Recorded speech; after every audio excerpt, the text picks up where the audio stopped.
The night my grandfather was nearly murdered, I was 8 years old, and hiding under a dining room table with my hands pressed over my mouth so no one would hear me breathing.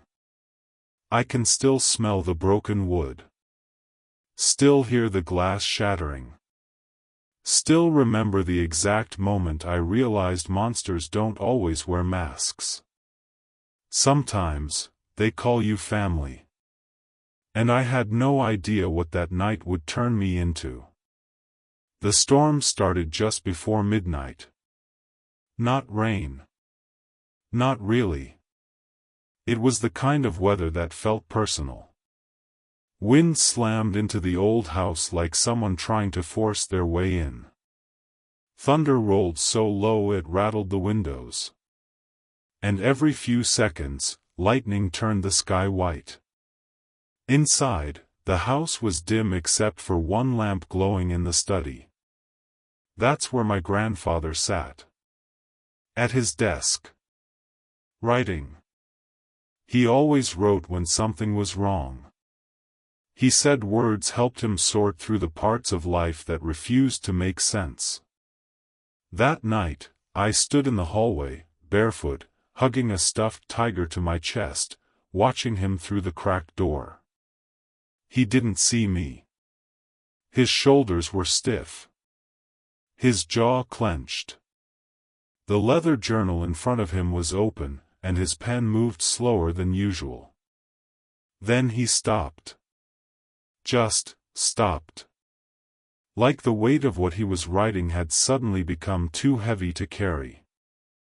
I watched him stare at the page for several seconds before whispering something I was never supposed to hear. They stole everything from me, except the one thing that will bury them. I didn't understand what he meant. But I understood enough to know he was afraid. And that scared me more than the storm. Because my grandfather was never afraid. His name was Daniel Mercer. Retired detective. Decorated officer. The kind of man whose silence carried more authority than most people's shouting. He raised me after my parents died in a car crash when I was 4. At least, that's what I was told. And for years, I believed every word. I trusted him. Loved him. Needed him. But that stormy night was the beginning of the truth. And the truth was far uglier than anything I imagined. The next morning, everything looked normal. Which somehow made it worse. At exactly 6:30, he turned on the kitchen radio. At 6:35, he poured coffee into his chipped navy mug and orange juice into mine. At 6:40, he adjusted my school tie because I always got it crooked. Routine. Predictable. Safe. That was his gift. He made chaos look manageable. Even when it wasn't. Your tie is trying to escape again, he muttered. I grinned. Maybe it doesn't like school. He raised one eyebrow. Then it has excellent instincts. I laughed. He almost did. Almost. But then the radio announcer's voice cut through the room. Authorities are investigating a string of coordinated home invasions targeting retired law enforcement officials. My grandfather froze. Not visibly. Not enough for most people to notice. But I noticed. His hand tightened around the mug. Just for a second. Then loosened. Dadu? I asked. He looked at me. Yeah. Why would someone target old cops? He was quiet longer than usual. Then he said, because some people never forgive being caught. That answer sat in the room like smoke. And before I could ask more, I saw movement outside the kitchen window. A figure. tall, standing near the tree line, watching the house. I turned fast. But when I blinked, they were gone. Someone's out there. He looked. Nothing. Probably the wind. But his tone had changed. And I knew he didn't believe his own words. That evening, someone rang the doorbell. And our lives split in half. My grandfather opened the door. Then went completely still. A man stood there in a charcoal coat, rain dripping from his shoulders. Late 30s. Sharp jaw. Expensive watch. Tired eyes.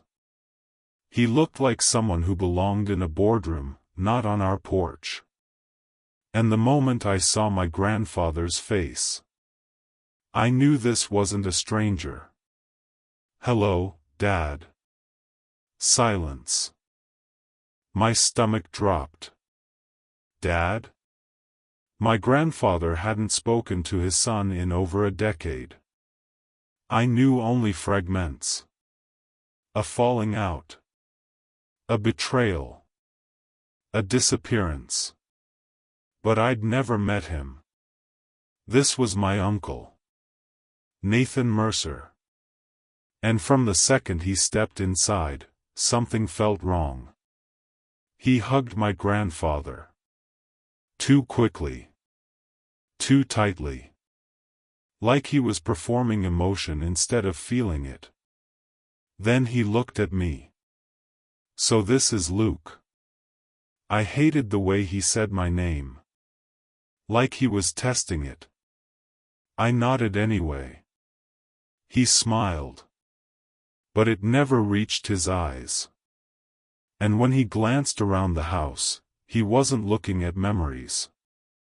He was taking inventory. That's when I should have said something. But I didn't. And I've replayed that silence for years. He wasn't alone.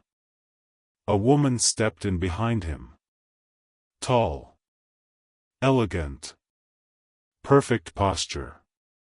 Her coat alone probably cost more than everything in our living room. "This is Vanessa," Nathan said.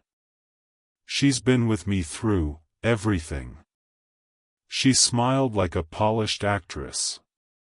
Warm enough to disarm. Cold enough to freeze a room.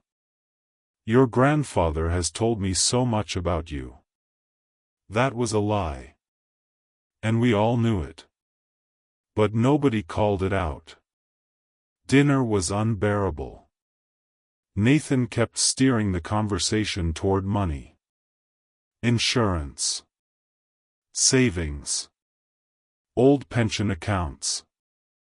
He asked where important documents were stored. What valuables remained. Whether my grandfather still kept emergency cash in the house. Always phrased as concern. Never direct. But I noticed. Because kids notice more than adults think.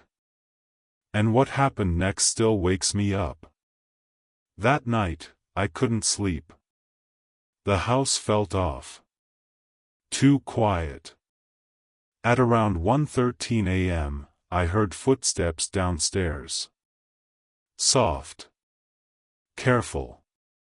I got out of bed and crept into the hallway. That's when I heard voices. Whispering. I moved closer. And froze at the top of the stairs. Nathan and Vanessa were in the living room. Wearing gloves.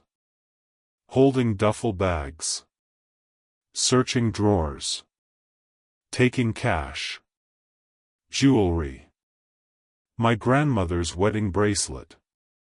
My grandfather's service medals. Then I heard Vanessa say, "The ledger has to be here." He wouldn't destroy it.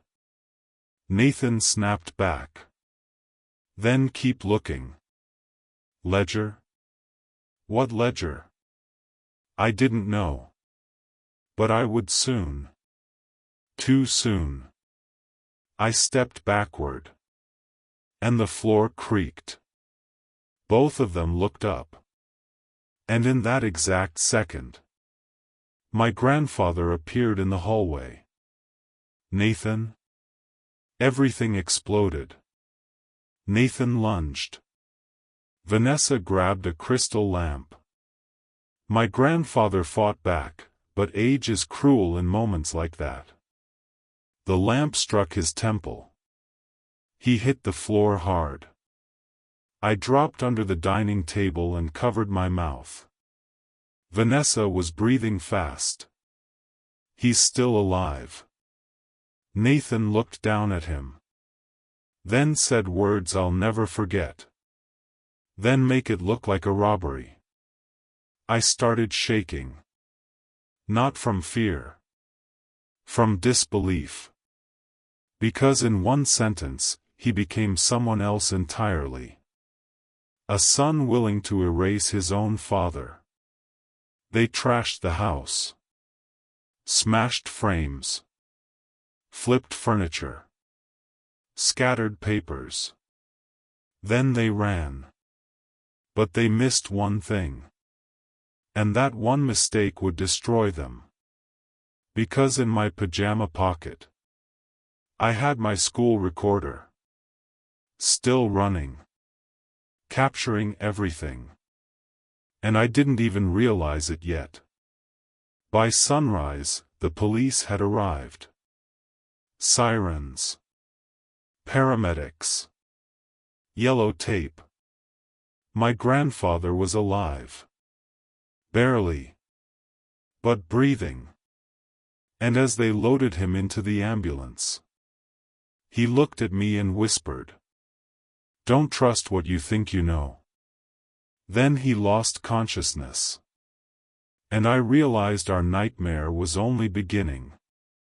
Because if Nathan came for a ledger, then whatever was inside it was worth killing for.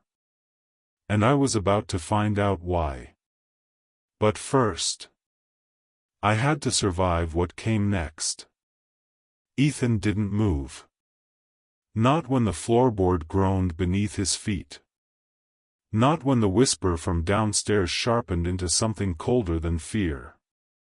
And definitely not when he heard his father's voice say the one sentence that changed everything. "The cash is in the bottom drawer. The documents are in the safe behind the painting." For a second, Ethan thought maybe he'd misunderstood.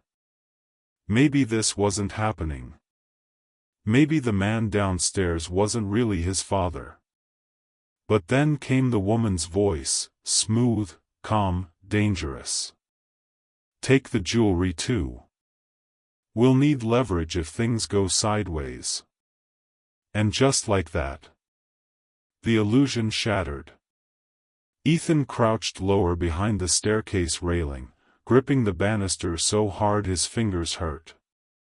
His heart pounded so violently he thought they'd hear it. Below him, his father, Lucas, was kneeling in front of the antique cabinet in the study. The same cabinet his grandfather had polished every Sunday morning. The same cabinet that held family records, medals, and old photographs. And now Lucas was tearing through it like a thief. Because that's exactly what he was. A thief in his own father's house. And Ethan realized something terrifying. This wasn't a mistake. This had been planned. 4 weeks. Maybe months. And what happened next still haunted him. A shadow moved in the hallway. His grandfather. Walter. Standing there in his robe, one hand on the wall for balance. Confused. Still half asleep. Lucas? The room froze. For one long second, nobody breathed. Then everything exploded. Lucas stood so fast the drawer slammed shut. The woman, Vanessa, grabbed the heavy crystal lamp from the desk. Walter stepped back. "What are you doing?" There was pain in his voice. Not anger. Pain. The kind that only comes when betrayal wears the face you once loved. "Dad, just..." But Lucas never finished. Because Walter saw the bags. Saw the jewelry. Saw his wife's wedding bracelet in Vanessa's hand. And in that instant, he understood. "No." Walter's voice cracked. "No, no, not you." That was when Lucas lunged. Walter fought back. Harder than Ethan expected. For a 68-year-old retired detective, he moved with frightening speed. He shoved Lucas into the bookshelf. Punched him square in the jaw. Vanessa screamed. But age is cruel. And surprise is worse. She swung the crystal lamp. It struck Walter across the temple. The sound was sickening. He collapsed instantly. Ethan bit down on his own fist to keep from crying out. His grandfather lay motionless on the hardwood floor. Blood spreading beneath his head. Lucas stared down at him. Breathing heavily. And for one horrifying second, Ethan thought he'd stop. Thought guilt might finally break through. Instead, Lucas muttered, "We have to make it look real."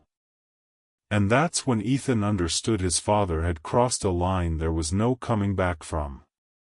They trashed the room. Smashed drawers. Flipped furniture. Tore papers apart. Vanessa kicked over a vase and scattered shattered glass like confetti. Lucas ripped paintings off the walls. Then they fled into the storm.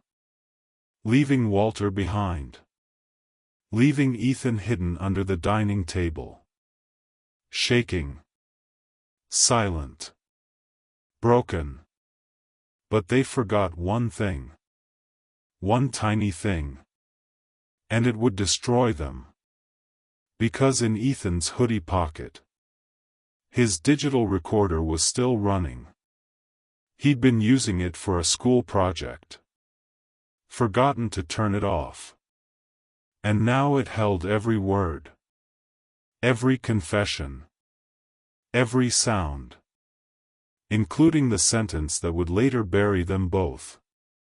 "We have to make it look real." That night lasted forever. Sirens arrived at dawn. Paramedics rushed Walter to the hospital. Police searched every inch of the house. Questions echoed through shattered rooms. And Ethan sat in the corner clutching the recorder so tightly it left marks in his palm. He said nothing. Because how do you explain to strangers that your own father tried to kill your grandfather? How do you say those words out loud? And the worst part? A part of him still wanted it not to be true. That's when Detective Sarah Cole walked in. She had known Walter for years. Sharp eyes. Quiet voice. Instincts like a blade. She studied the wreckage. Then she looked directly at Ethan. And somehow, he knew she already sensed something bigger. "This wasn't random," she said softly. No one answered. But she didn't need one. At the hospital, Walter regained consciousness late that evening. Weak. Disoriented. But alive. Barely. When Sarah asked if he recognized the attackers, Walter stared at the ceiling. And said nothing. But his silence was louder than any confession. Sarah leaned in. "Was it Lucas?" Walter closed his eyes. A single tear slipped down his temple. That was answer enough. Still, without proof, there was nothing they could do. And that's when Ethan made a choice. One he would question for years. He didn't hand over the recorder. Not yet. Because something inside him needed to understand why. Why would a son betray the father who gave him everything? Why would greed matter more than blood? And he feared the answer more than the crime. Days passed. Walter recovered slowly. But something had changed. The warmth in him dimmed. Like betrayal had drained color from his soul. Still, his mind remained razor sharp. He reconstructed every detail. Mud near the back entrance. Imported cigar ash. A cufflinked Vanessa dropped in the struggle. Patterns. Clues. Pieces. And one night, when the house was quiet, Ethan placed the recorder on the table. Without a word. Walter looked at it. Then at him. Pressed play. The room filled with static. Footsteps. Whispers. Then Lucas's voice. "We have to make it look real." Walter's face turned white. His hand trembled. And for a long time, he just sat there. Silent. Listening to his own son destroy what remained of their family. When it ended, he leaned back. Stared into nothing. Then whispered. "I buried your mother with my own hands, and somehow this hurts more." Ethan swallowed hard. Walter looked at him. "You saw everything?" He nodded. Walter's jaw tightened. "You should have told me. I didn't want to break you." That was the moment Walter finally cried. Not loudly. Not dramatically. Just quiet tears from a man whose heart had been fractured beyond repair. But then he said something Ethan never forgot. "I need to hear it from him." Ethan looked up. "What? Why?" And suddenly the mission changed. Not arrest. Not revenge. Truth. Walter wanted to confront Lucas himself.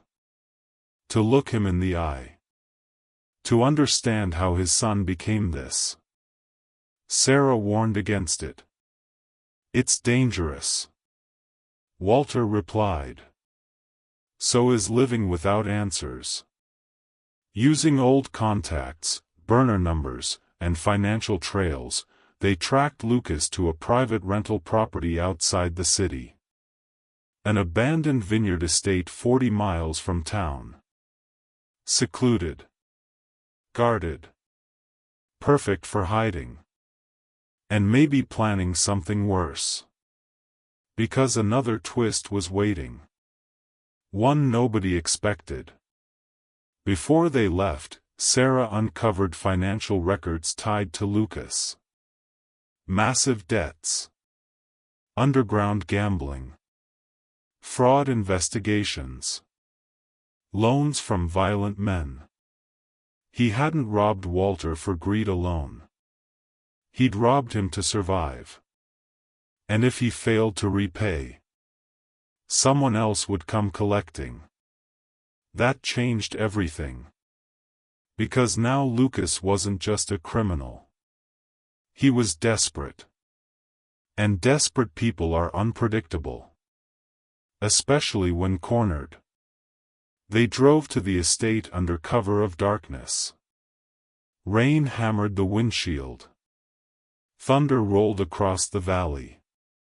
Walter sat in the passenger seat, staring ahead.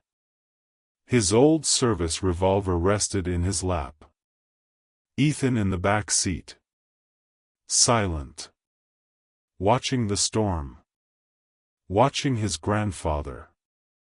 And realizing this was no longer about justice. This was about ending a cycle. At the estate, lights flickered in the upper windows. Sarah stayed outside to call for backup. Walter insisted on going in first. Family ends family. Ethan refused to stay behind. And somehow, Walter let him come. Inside, the air smelled of dust and wine rot. Broken chandeliers hung overhead. Somewhere deeper in the house, voices argued. Lucas and Vanessa. Shouting. Panicked. And then, another voice. A man. Cold. Unfamiliar. Demanding money. Walter froze. Ethan looked at him. And both understood instantly. They weren't alone. Lucas's creditors had arrived first. Which meant everything had just gotten worse. Walter pushed forward. Slowly. Silently. They reached the grand dining room. And what they saw changed the game. Lucas was bleeding from the lip. Vanessa held a gun. Across from them stood two armed men in black jackets. Loan sharks. Collectors. And on the table between them sat Walter's stolen belongings. The cash. The jewelry. The files. The entire reason this nightmare began. One of the men sneered. You stole from your own father and still came up short.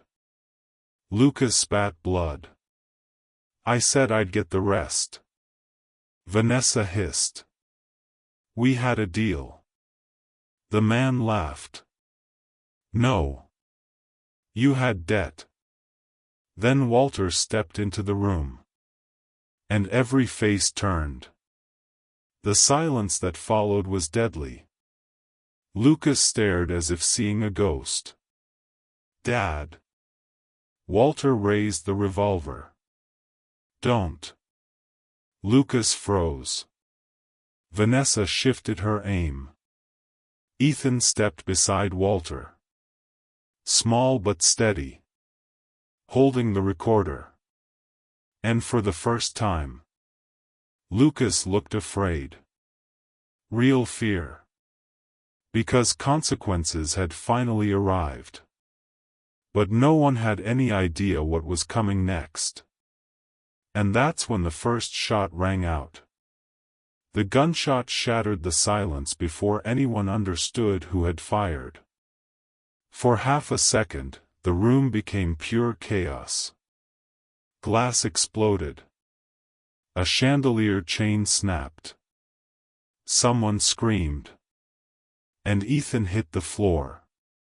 When the ringing in his ears cleared, he realized the first bullet hadn't come from Walter, or Vanessa. It came from one of the collectors. And he'd aimed it at Lucas.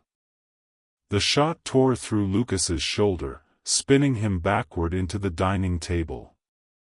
Cash flew into the air like confetti. Vanessa ducked behind a chair. Walter grabbed Ethan and dragged him behind an overturned cabinet. And suddenly every buried secret in that room turned into violence. Because the collectors weren't there for negotiation anymore. They were there for punishment. You lied to us, the taller one growled, reloading. You used our money, then thought you could disappear. Lucas clutched his shoulder, blood soaking his shirt. I can fix this. No, the man said coldly. You can't. Vanessa raised her gun and fired twice. One bullet hit the wall. The other struck the shorter collector in the leg. He collapsed with a howl. Then all hell broke loose. Walter fired. A deafening crack echoed through the estate. The taller collector dropped.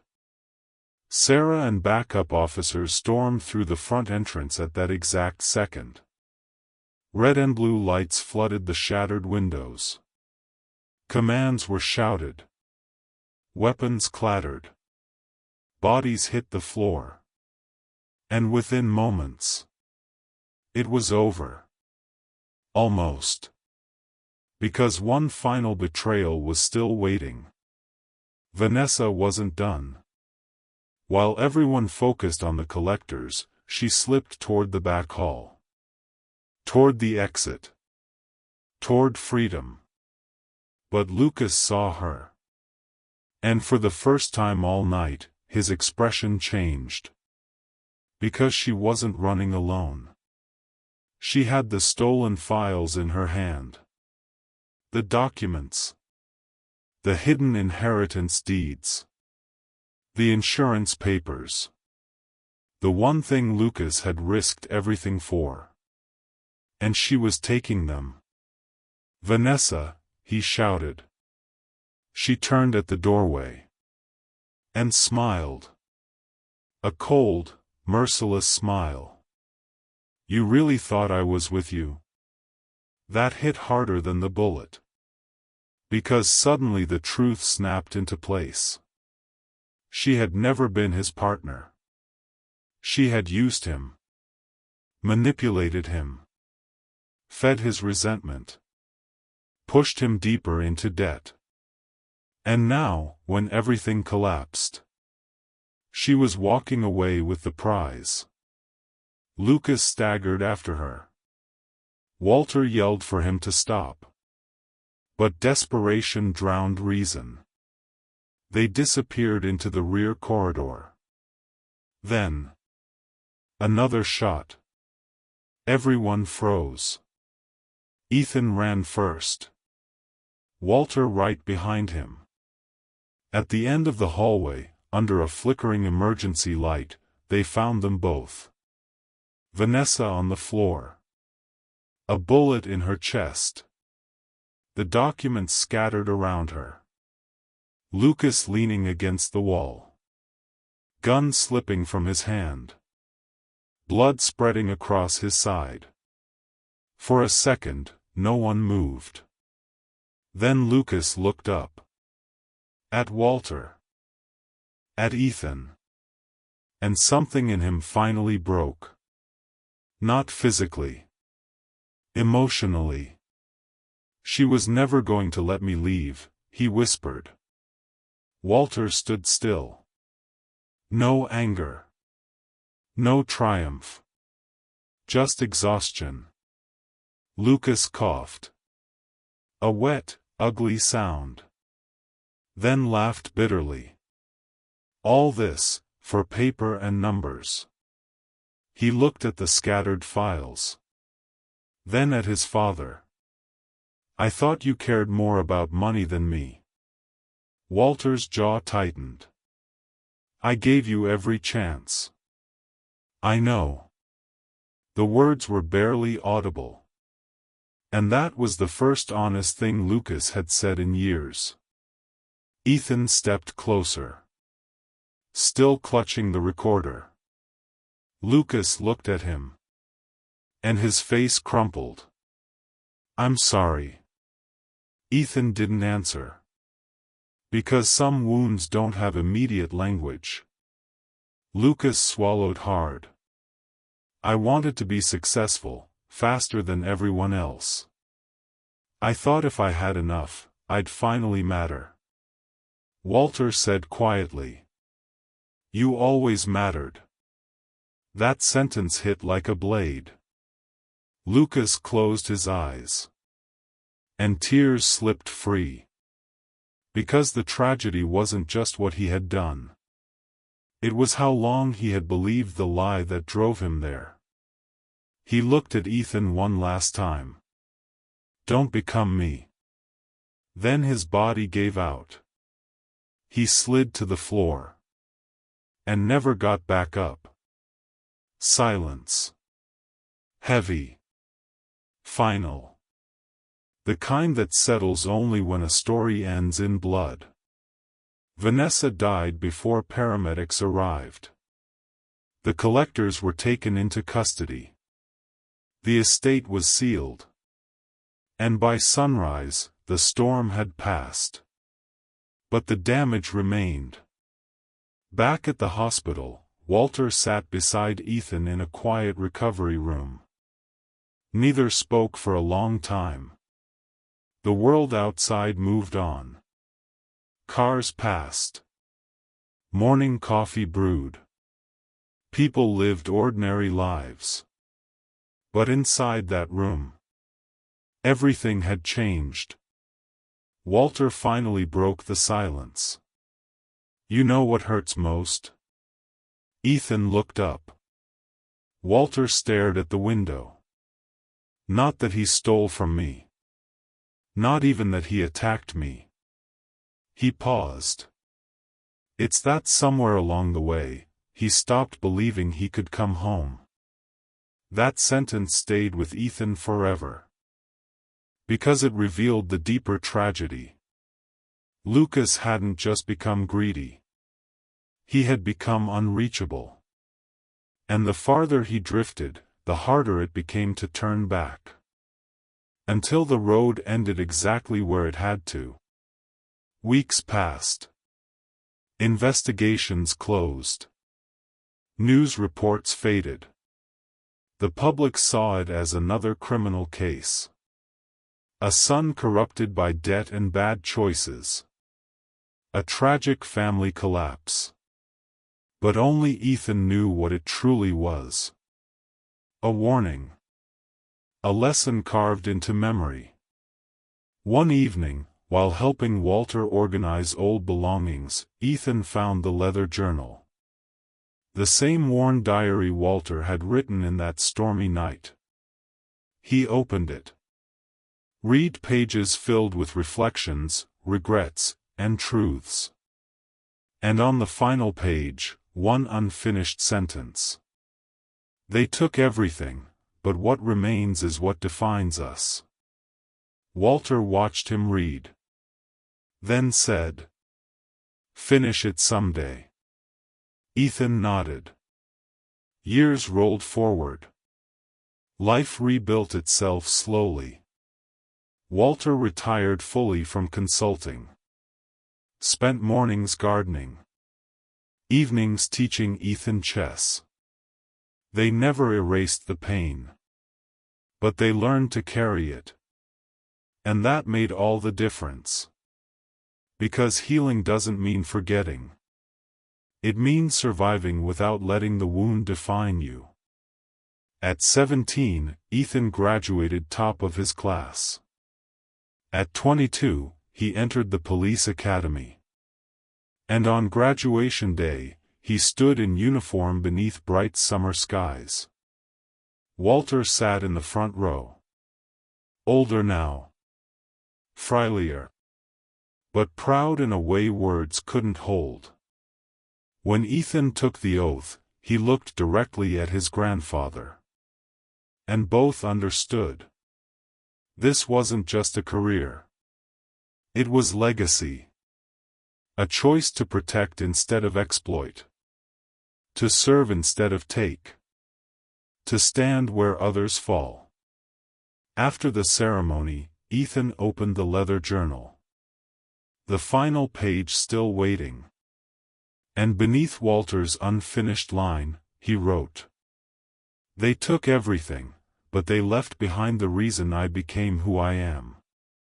He closed the book. And handed it to Walter. The old man smiled. A slow, quiet smile. Then placed his hand over Ethan's shoulder. "You learned the one thing most people never do." "What's that?" Walter looked him in the eye. "That strength isn't in what you can take, it's in what you refuse to become." A year later, Walter passed peacefully in his sleep. No violence. No fear. Just stillness. The kind earned after a life fully lived. At the funeral, Ethan carried the journal in his jacket pocket. And when the final prayer ended, he whispered, "I kept the promise." Because he had. He had chosen better. Every day. Every decision. Every moment where anger could have become bitterness. Where pain could have become revenge. He chose differently. And that became his greatest victory. Years later, Detective Ethan Hayes became one of the most respected officers in the city. Known for empathy as much as instinct. Feared by criminals. Trusted by victims. But in his desk drawer, the old recorder still remained. Not as evidence. As reminder.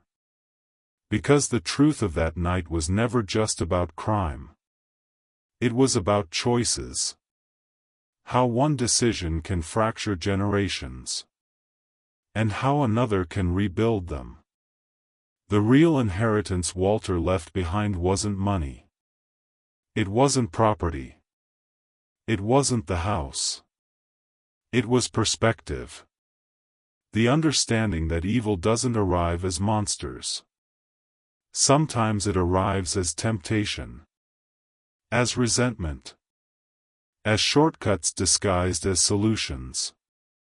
And the people who survive it become the shield others need. That's the part most people miss. Justice isn't always revenge. Sometimes it's refusing to continue the damage. Sometimes it's becoming the proof that pain ends with you. And that's exactly what Ethan did. Because in the end, the boy who hid under the table became the man others ran toward when darkness came. And that's how legacies are rewritten. Not by blood. By choice. If this story taught you anything, let it be this. The people who hurt you may shape your scars. But they do not get to shape your future. And when life tests what you protect, protect your character first. Because everything else can be replaced. That cannot. And if you think this story was unforgettable, the next one will make you question everything you think you know about family. So stay close. Because the next truth is even darker. What most people never learned about that night was that the story didn't actually end at the vineyard. That was only the version the public saw. The arrests. The deaths. The headlines. A disgraced businessman. A violent confrontation. A tragic family collapse. But buried beneath the official report was one final secret. And it was the kind of truth that changes everything you thought you understood. Because 3 weeks after Walter's funeral, Ethan received a package. No return address. No note. Just a plain brown envelope left on his apartment doorstep. Inside was a key. A safety deposit key. And a single folded card in Walter's handwriting. If you're reading this, then I was right to wait. There's one last truth you deserve. But be prepared. Because some answers cost more than the questions. Ethan stared at the card for a long time. Because his grandfather had always planned ahead. Always. And if he had hidden something this carefully, it meant the truth was bigger than anyone realized. That same afternoon, Ethan went to the bank. The key opened a private deposit box under Walter's name. Inside sat a black leather folder. A flash drive. And one sealed envelope labeled. For Ethan only. His pulse quickened. He opened the envelope first. And what he read nearly stopped his heart. Because everything he believed about his parents was a lie. They had not died in a random car accident. They had been murdered. And Walter had known for years. Ethan sat frozen as the words blurred. The letter explained everything. His parents, Michael and Claire Hayes, had been investigating financial corruption tied to Lucas and a network of illegal investors. They discovered millions laundered through shell companies. When they threatened to expose it, their brakes were sabotaged. The crash had been staged. Lucas wasn't just indirectly responsible. He had signed off on it. Not realizing Ethan was in the back seat that day. The only survivor. Walter spent years gathering proof. Building a case in silence. Waiting until Ethan was old enough to carry the truth without it destroying him. That was the ledger. The missing ledger everyone had been searching for. Not money. Evidence. And Walter had protected it at all costs. Because he knew one day it would finish what he started. Ethan's hands shook as he opened the leather folder. Inside were account records, witness statements, signed contracts, and copies of private communications. Enough to expose not just Lucas, but powerful businessmen, attorneys, and officials who had buried the case for years. This wasn't family tragedy. It was organized corruption. And it had reached far beyond one house. Far beyond one son. Ethan looked at the flash drive. Plugged it into his laptop that night. And discovered a recorded confession. Walter's face appeared on screen. Older. Tired. But focused. If you are watching this, then I am gone. And if I'm gone, it means the final burden is yours. He paused. Then said the words Ethan would never forget. Justice delayed is not justice denied, unless you walk away now. Walter explained how he had kept the evidence hidden because too many people were involved. Police officials. Judges. Executives. Men with influence. Men who could erase lives. He believed exposing them too early would only get more people killed. So he waited. Gathered everything. And trusted Ethan to decide when the time was right. Then he leaned closer to the camera. Do not do this for revenge. Revenge burns everything. Do it so no child buries parents because powerful people think they are untouchable. The video ended. And Ethan sat in silence until sunrise. Because now he carried a decision bigger than himself. Walk away. Or finish what had started decades ago. And this is where most stories would rush toward action. But real justice doesn't happen overnight. It takes strategy. Patience. And the willingness to risk everything. For 6 months, Ethan worked quietly. Using his badge carefully. Cross-checking records. Meeting trusted federal investigators outside his department. He built alliances. Protected witnesses. Tracked offshore accounts. And every new discovery made the conspiracy worse. One name stood above them all. Harold Voss. Real estate billionaire. Political donor. Public philanthropist. And the true architect behind the laundering operation. The same man who had financed Lucas. The same man who ordered the staged crash. The same man who believed money made him untouchable. And he had no idea Ethan was coming. The takedown happened on a Thursday morning. Simultaneous raids across 4 states. Federal warrants. Asset freezes. Emergency injunctions. News helicopters circling downtown towers. Harold Voss was arrested while stepping into his limousine. Still holding his coffee. Still smiling. Until he saw the badges. And behind them, Ethan. For the first time, Voss looked uncertain. Then afraid. In court, the evidence was overwhelming. Witnesses testified. Financial trails connected every shell company. Walter's hidden ledger became centerpiece evidence. And the confession videos sealed it. Voss was convicted on multiple counts of fraud, conspiracy, and homicide. Others followed. Executives.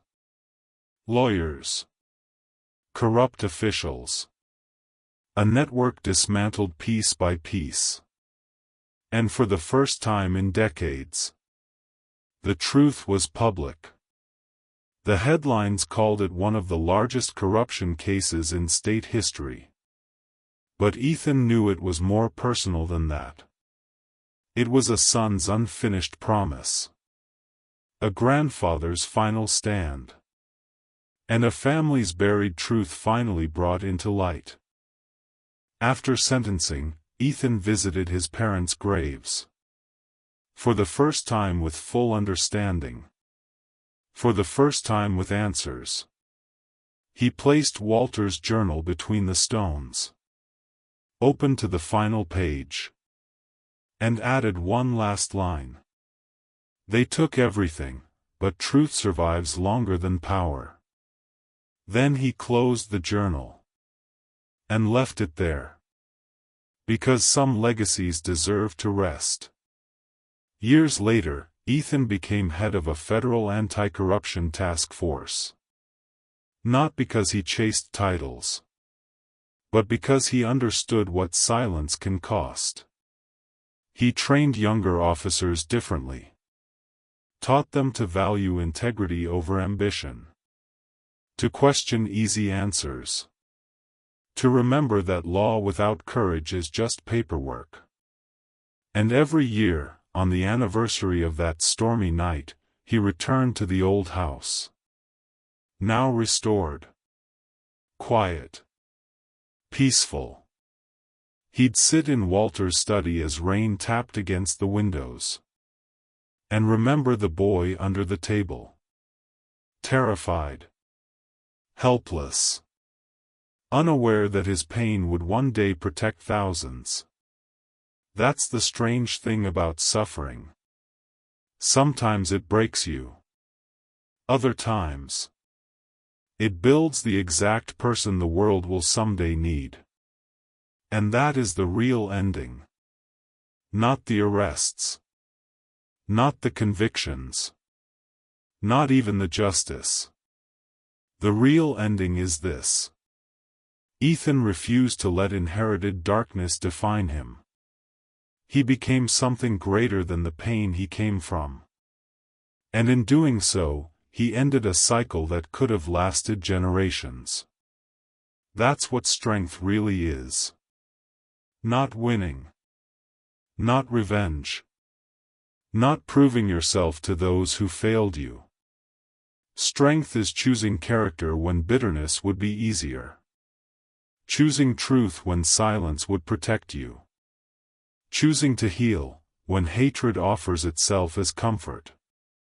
Because in the end, the greatest victory is not destroying evil. It's refusing to become it. That's the lesson Walter spent his life teaching.